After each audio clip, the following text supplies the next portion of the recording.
இங்க வந்து நபர் பார்த்தீங்கன்னா அதோட கார்டன்ல இருக்கக்கூடிய ஃப்ளவர் பாட்டுக்கு தண்ணியானது ஊத்திட்டு இருக்காரு. அப்படி தண்ணி ஊத்திட்டு இருக்கும்போது அங்க இருக்கக்கூடிய ஒரு ஃப்ளவர் பாட்டானது பார்த்தீங்கன்னா அப்படி மூவ் ஆக வந்து செய்யுது. இது மட்டும் இல்லாம ஒரு 4-5 நாளுக்கு அப்புறமா அங்க இருக்கக்கூடிய ஃப்ளவர் பாட் எல்லாமே பார்த்தீங்கன்னா அப்படி கீழே நோக்கி வந்து போயிருக்கு. அதை பார்த்ததுக்கு அப்புறமா நிலத்துக்கடியில ஒரு மிகப்பெரிய எலி ஒன்று இருக்குதுன்னு அந்த நபர் வந்து நினைக்கிறாரு. அந்த ஒரு எலியை கொல்றதுக்காக ஒரு ஃபுல் பாக்கெட் இருக்கக்கூடிய எலி பாய்சனை வாங்கிட்டு வந்து அந்த செடியை சுத்தி வந்து போட்டு வராரு. பட் அந்த ஒரு எலி மருந்துல அந்த எலியானது மாட்டாம வந்து போயிடுது. ரெண்டாவதா டிடெக்ட் பண்ணக்கூடிய ஒரு மிஷினை பார்த்தீங்கன்னா எடுத்துட்டு வந்து நிலத்துல வந்து ஊண்டி வர்றாரு. அது மட்டும் இல்லாம ஒரு இடத்துல ஒரு டிராப் ஒன்னு செட் பண்ணி வச்சுட்டு பக்கத்திலே பீனட் பட்டரை பாத்தீங்கன்னா தடவி வந்து விட்டுறாரு.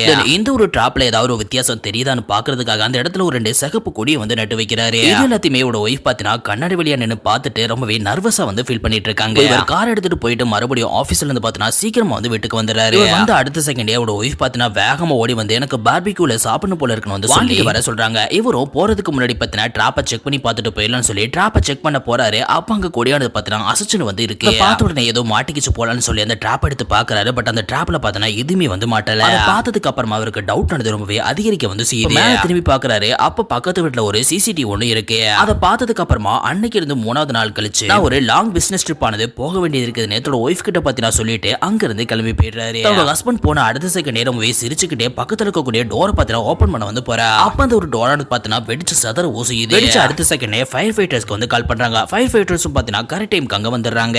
இப்ப அந்த ஒரு ஃபயர் ஃபைட்டர் பார்த்தா அந்த பொண்ணை பார்த்துட்டு உங்களுக்கு அதிகமா அடிபட்டிருக்கான்னு வந்து கேட்கிறாரு. அதுக்கு அந்த ஒரு பொண்ணு எனக்கு அதிகமா அடிப்படல, பக்கத்து வீட்டுக்காரருக்கு தான் அதிகமா அடிபட்டிருக்குன்னு வந்து சொல்றாங்க. இதுக்காக அந்த பொண்ணு இப்படி சொல்றாங்கன்னு பார்த்தா ஆக்சுவலா அந்த பக்கத்து வீட்டுக்காரர் பாத்தீங்கன்னா இந்த பொண்ணோட ஹஸ்பண்ட் வீட்டை விட்டு வெளியில போன அடுத்த செகண்டே அவர் வீட்டுல இருந்து பார்த்தீங்கன்னா இந்த பொண்ணோட வீட்டுக்கு ஒரு டனல் ஒண்ணு போட்டிருக்காரு. அந்த பொண்ணோட ஹஸ்பண்ட் வெளியில போன அடுத்த செகண்டே அந்த டனல் வழியா பார்த்தா அந்த நபர் இந்த பொண்ணோட ரூமுக்கே வந்து வந்துடுறாரு. அங்க வந்து இவங்க 2 பேரும் பார்த்தீங்கன்னா ரொம்ப ஜாலியா வந்து இருந்திருக்காங்க. அந்த பொண்ணோட ஹஸ்பண்ட் பார்த்தீங்கன்னா கண்டுபிடிச்சு அந்த டனலுக்குள்ள ஒரு பாம்பு ஒன்று செட் பண்ணி வெடிக்க வந்து வச்சிருப்பாரு.